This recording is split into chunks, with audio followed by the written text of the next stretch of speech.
Kemudian ada juga yang ahlul kitab.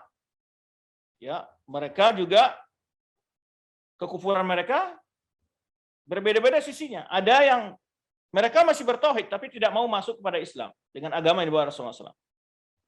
Atau mereka memang meyakini nabi-nabi mereka, ada Uzair dikatakan sebagai orang Yahudi sebagai Tuhan, ya, atau mengatakan Uzair itu anak Tuhan, atau Isa anak Tuhan. Nah, kekufuran mereka ada di sini. Jadi kekufuran itu banyak sisinya, termasuk kufurnya iblis. Ya, iblis yakin Allah menciptakan mereka. Ya, iblis yakin Allah menciptakannya. Maka dia katakan khalaqtani min narin. Engkau ciptakan aku dari api. Bahkan dia mengatakan Rabbi fa bima aghwaytani. Dia panggil Allah ya Rabbku. Ya, yakin Allah sebagai Rabb.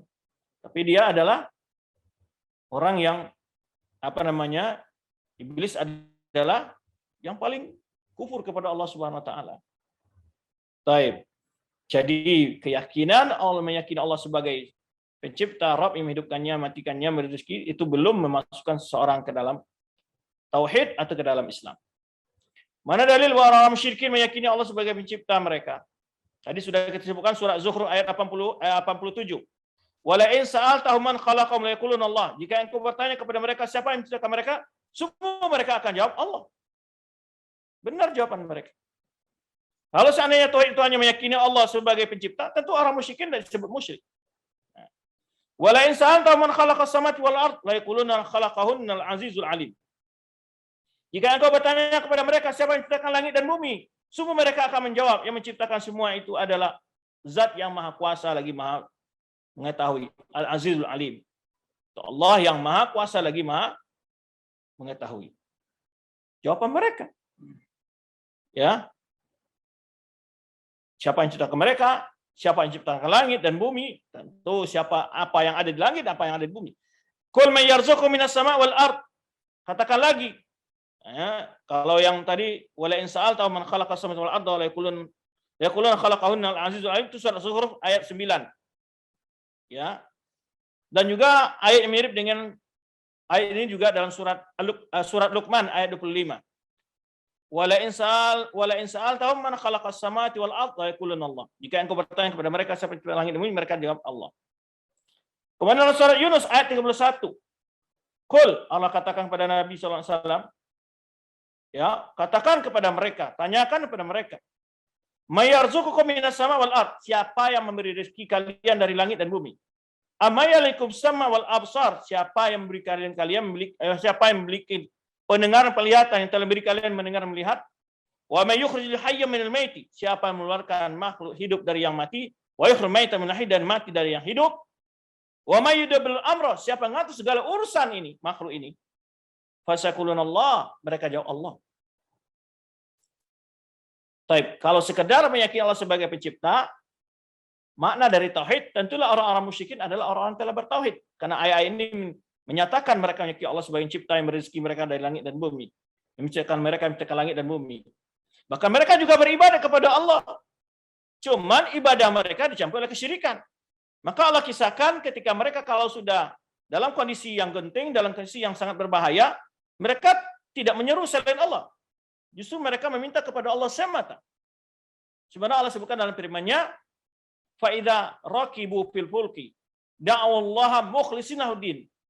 Bila mereka menaiki bahtera di tengah lautan, lalu bahtera mereka diancam oleh ombak yang besar, diombang-ambing oleh badai yang kencang, mereka ketakutan akan tenggelam dan mati di tengah lautan, mereka berdoa kepada Allah dengan penuh mengikhlaskan agama kepada Allah semata. Dan Allah mukhlishina lahu-din. Falamma najjahum ilal barri, tak kala mereka selamat ke daratan, ya Allah selamatkan mereka ke daratan, idahum yusyrikun. Balik lagi berbuat syirik. Jadi mereka juga menyembah Allah.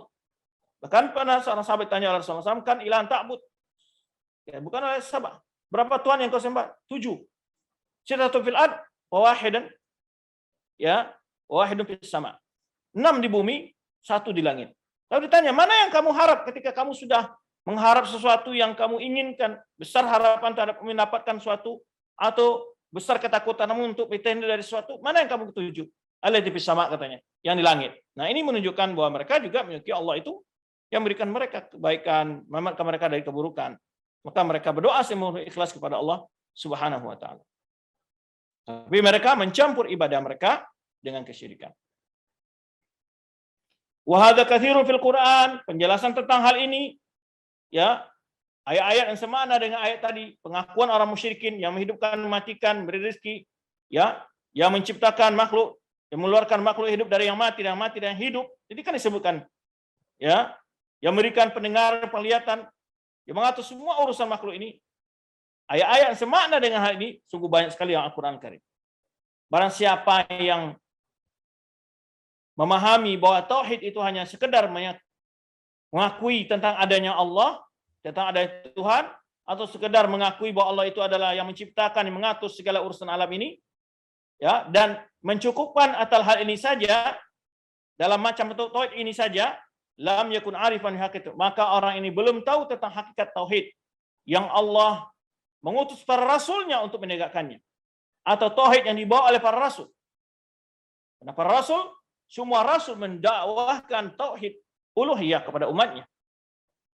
Maka kalau kita lihat kisah-kisah para nabi, Allah ringkas semuanya seperti dalam kisah dalam surat Al-A'raf, Allah mengisahkan para nabi mengatakan kepada kaumnya, ya qaumi ibudullaha ma lakum min ilahin ghairu. Wahai kaumku, sembahlah Allah, tiada yang berhak kalian sembah selainnya. Dikatakan oleh Nabi Syuaib, Nabi Hud, ya, Nabi Saleh, para nabi semuanya mengajak kaumnya untuk beribadah kepada Allah semata. Dan itulah tugas mereka yang paling utama diutus oleh Allah Subhanahu wa taala. Maka Allah tugaskan dalam surat An-Nahl ayat 36, walaqad ba'atsna fi kulli ummatin rasulan an i'budullaha wa istanibut taghut. Sungguh kami telah mengutus pada setiap umat seorang rasul agar umat itu hanya menyembah Allah saja dan menjauhi beribadah kepada taghut. Dalam surah Al-Anbiya ayat 25 Allah juga tegaskan. Allah jelaskan kepada rasul kalau itu adalah kabar diberikan tahukan kepada rasul dan umatnya bahwa semua rasul yang Allah utus kepada umat-umat sebelumnya adalah mengajak kepada tauhid. Kalau ini adalah diberitahukan langsung kepada Rasul, wa ma arsalna min qablika min rasulin. Tidak seorang rasul pun kami utus sebelum engkau hai Muhammad. Illa nuhi ilaihi annahu la ilaha illa ana fa'buduni. Kecuali yang kami wahyukan kepadanya adalah bahwa tiada yang berhak diibadati kecuali aku, kata Allah, maka sembahlah aku, kata Allah Subhanahu wa taala. Tidak sedikit ya ayat-ayat bicara tentang hal ini. Ya, tentang tauhid.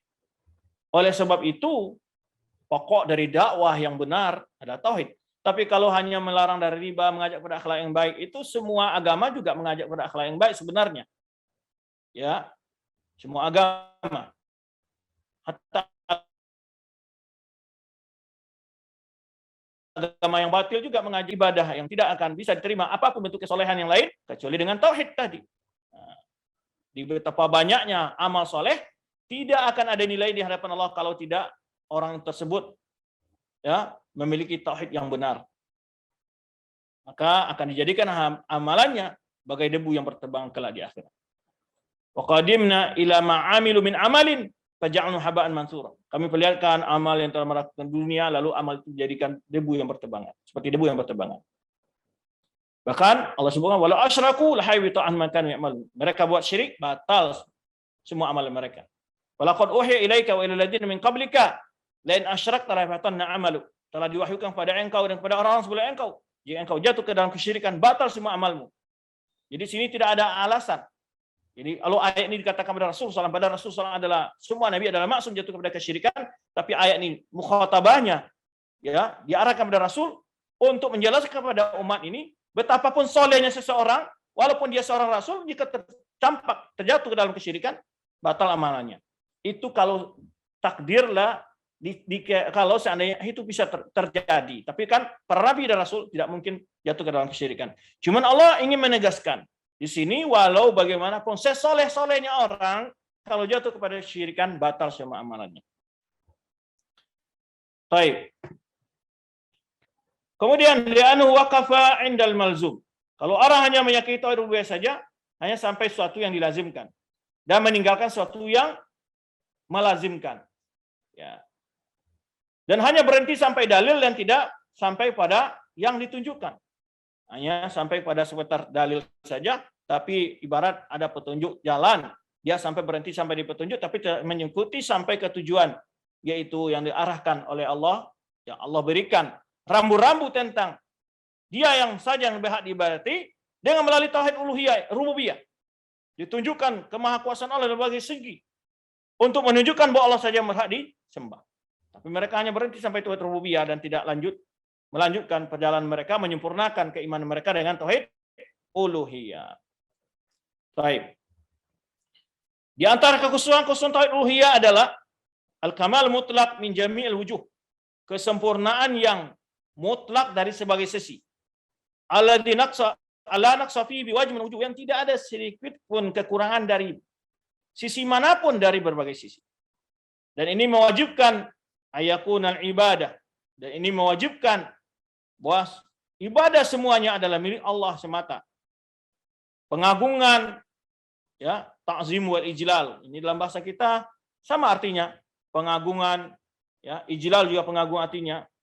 Penghormatan, pengagungan, wal khasyah, rasa takut dan doa, harap dan kembali, inabah, mohon pengampunan, tawakal, istighasa, dan merendahkan diri dengan penuh rasa cinta hanya kepada Allah SWT. Kullu dzalika yajib, semua itu wajib secara akal dan syar'i dan fitrah hanya milik Allah semata. Wa yamtani aqlan, dan tidak masuk akal, dan tidak mungkin dan juga yang tidak, dan terlarang, tidak mungkin, ya, tidaklah, dan dan terlarang secara akal maupun syar'i dan fitrah bahwa ayakuna lirihi, bahwa ibadah itu diarahkan kepada selain Allah Subhanahu wa taala. Itulah pembahasan yang dapat kita bahas pada pertemuan ini, bahwa tujuan dari tauhid rububiyah adalah mengarahkan orang, mengajak orang untuk mengesahkan Allah dalam tauhid uluhiyah. Wallahu a'lam bishawab. Silakan jika ada pertanyaan untuk dibacakan.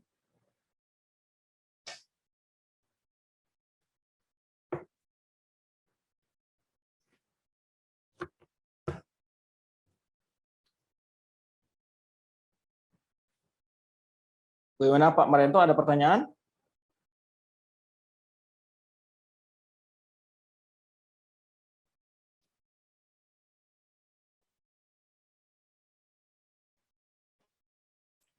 Baik, kita bacakan. Ada beberapa pertanyaan yang masuk di sini.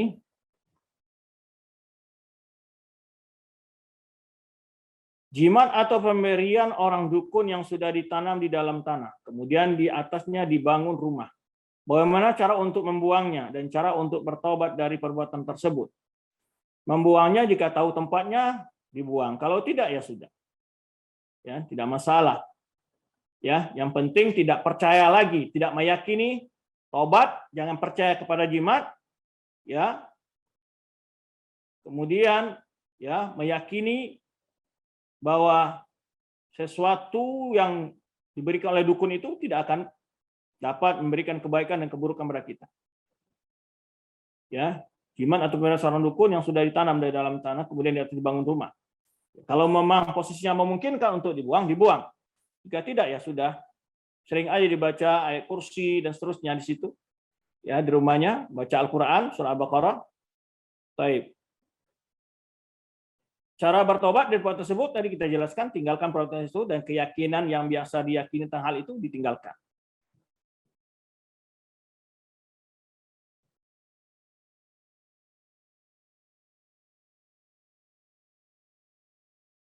Ustaz, sekarang lagi tren seleb berbagi random, istilahnya ikoy-koyan. Kadang kita ikutan jadi harap cemas pengen dapat, ini bisa merusak akidah nggak? Wallahu alam, ini maksudnya bagaimana penjelasannya? Ya, bahwa berharap itunya kepada Allah Subhanahu wa taala, ingin mendapatkan kebaikan minta kepada Allah, ingin terhindar dari keburukan mohon kepada Allah Subhanahu wa taala. Karena apapun usaha semaksimal apapun, kalau Allah Subhanahu wa taala tidak mengizinkan, tidak akan dapat ya mendapatkan kebaikan atau terhindar dari keburukan. Bagaimana cara bertobat dari syirik yang seperti Ustaz sebutkan tadi? Dulu waktu membangun rumah, pekerjaannya seperti kesurupan. Pekerjaan seperti kesurupan, ada yang menyarankan untuk memotong ayam, katanya penunggu tempat tersebut meminta dipotongkan ayam. Ya, tadi kita sebutkan, tinggalkan keyakinan seperti itu, bertobat kepada Allah, ya, ditinggalkan, tidak diulangi lagi. Sebenarnya disebutkan taubat oleh Imam Nawawi itu adalah an-nadam ala mafat, menyesali perbuatan itu. Al-azam ala ayaudu ilaih, yaitu berjanji tidak akan mengulangi lagi. Ya. Nah, itu di antara itu an-nadam, al-azam, ya, berjanji tidak akan mengulangi lagi.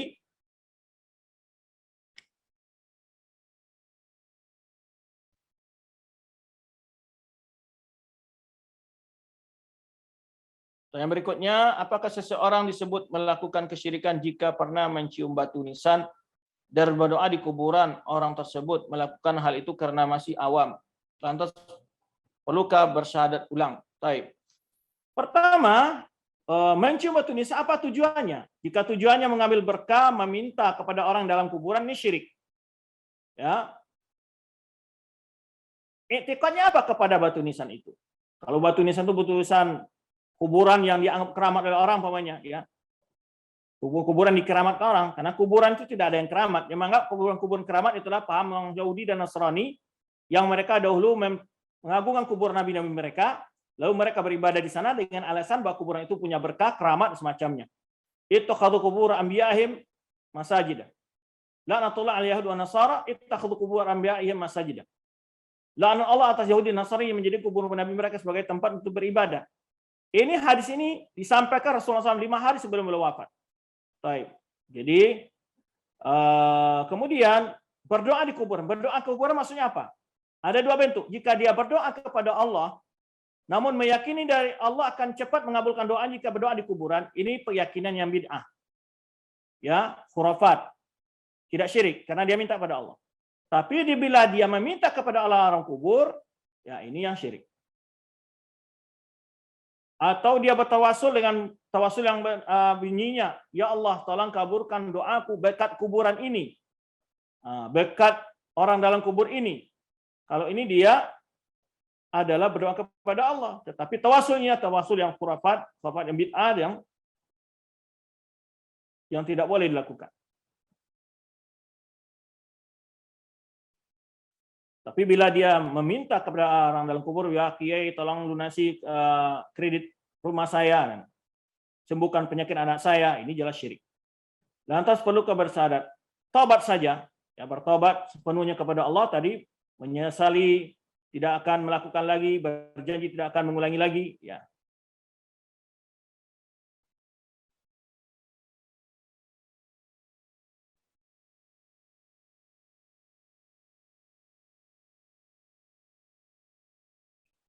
Nah, kalau ada yang berkata innal wali yakhluqul alwalad, itu bagaimana Ustaz? Apakah termasuk syirik dalam rububiyah? Iya, syirik meyakini ada wali menciptakan anak, kan gitu maksudnya ini, ya. Saya terjemahkan begini maksudnya. Ya, kalau meyakini ada wali yang mampu menciptakan anak, memberi anak kepada orang lain, dan ya ini jelas, ya, kecuali mungkin suaminya wali, ya. Baik, bolehkah bertanya di forum umum itu direkam seperti bertanya apakah pendapat Anda tentang fulan seorang dai, apakah itu tergolong ahlu sunnah? Karena Anda pernah melihat video Syekh Shalih Fauzan ditanya tentang seperti itu dan beliau menjawab atau itu tidak boleh, Ustaz. Baik, pertama yang ditanyakan itu adalah persoalan yang diketahui secara umum dari si fulan itu, dan dia adalah tokoh yang mengajak ke dalam bid'ah yang jelas kesesatannya, dan kesesatan itu diketahui viral oleh banyak orang tentang omongannya dia. Lalu ditanya tentang omongannya itu tidak masalah dijawab. Bagaimana kalau ada yang minta langsung sama orang mati, minta didoakan sama orang yang sudah mati, lalu permintaan dikabulkan Allah? Apakah itu menunjukkan benar perbuatan mereka, Ustaz? Bukan benar perbuatan, memang hatta orang pergi ke dukun juga dikenangkan Allah. Ya, itu adalah, ya, perbuatan-perbuatan yang jadi fitnah bagi orang yang beribadah di kuburan, minta ke kuburan. Orang-orang musyrikin ketika meminta ke berhala-berhala mereka, kadang-kadang permintaan mereka juga terbukti sebagai fitnah bagi mereka. Ya, atau umpamanya dukun umpamanya tepat kadang-kadang tebakannya umpamanya. Dan itu memang disebutkan dalam hadis Rasulullah SAW, di mana dukun itu mendapat informasi dari jin-jin yang mencuri berita-berita langit, lalu dicampur berita langit itu 100 kebohongan kata Rasulullah SAW. Jadi adanya pengabulan karena takdir, bukan karena dia menunjukkan perbuatan itu sah, tidak. Ya, memang orang musyrikin juga kadang-kadang ada yang sembuh, dia pergi ke berhala, tapi bukan berarti dia menunjukkan perbuatan mereka benar. Seperti tadi juga Allah kabulkan permintaan mereka ketika mereka meminta kepada Allah di lautan. Lalu mereka berbuat syirik lagi ke daratan. Apakah untuk membuat keyakinan mereka benar? Tidak. Madad ya Maulana ya Husain, ini syirik nyata, ya, mengatakan ini. Dan bolehkah belajar agama kepada dai seperti itu, Ustaz? Tidak boleh. Ini mengajarkan kesyirikan. Ya.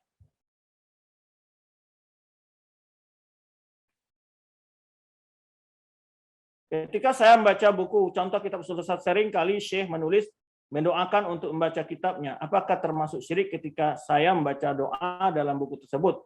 Ternyata di hati saya berkata, wahai Syekh, semoga Allah mengabulkan doamu. Semoga Allah mengabulkan doamu. Ini mohon kepada Allah, bukan kepada Syekh. Ya, maka sebenarnya kita juga mengatakan rahimahullah, semoga Allah merahmatinya. Tidak syirik, kita mohon untuk Allah menerima doanya dan Allah mengabulkan, merahmatinya. Jadi sini, tapi kita tidak meyakini Syekh itu yang mendoakan kepada Allah. Dia berdoa saat di masa hidup. Ya. Semoga doa-doanya masa yang dilakukan itu dikabulkan Allah. Dan bagi orang-orang yang membaca kitabnya, terkabul doa yang telah ditulisnya. Jadi seakan-akan bisa berdoa karena doanya tertulis dalam kitabnya.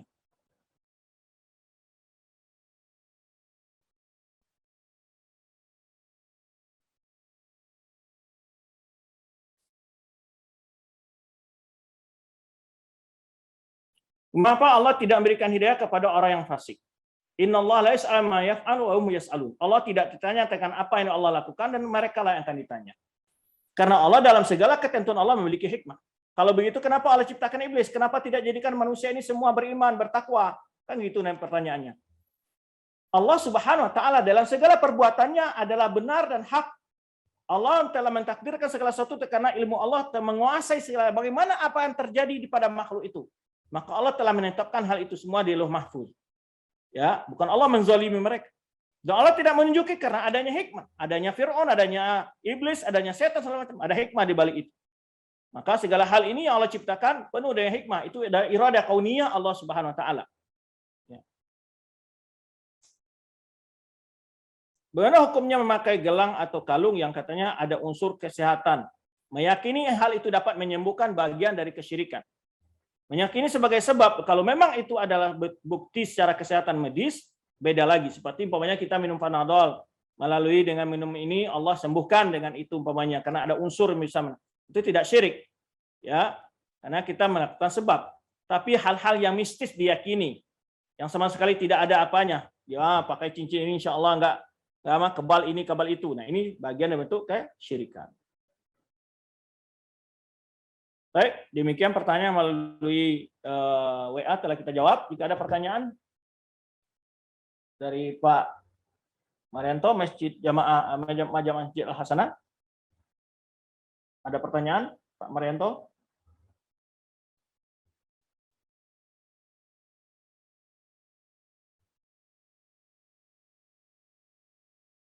Oh, sini ya. Kedengaran tadi. Halo, Pak Marianto? Oh, udah dibacakan WA semua. Baik, Anda lupa masang ini rupanya. Kira bisa kedengaran loh itu. Baik. Syukran. Terima kasih banyak untuk antum yang hadir semua. Semoga Allah Subhanahu wa taala senantiasa memberikan ilmu yang manfaat kepada kita, menjadikan kita selalu orang-orang yang mencari ilmu dan mengamalkannya. Terima kasih atas kehadirannya. Maaf jika ada kekurangan dalam penyampaian materi ini. Subhanakallahumma bihamdika asyhadu an la ilaha illa anta astaghfiruka wa atubu ilaik. Wassalamualaikum warahmatullahi wabarakatuh.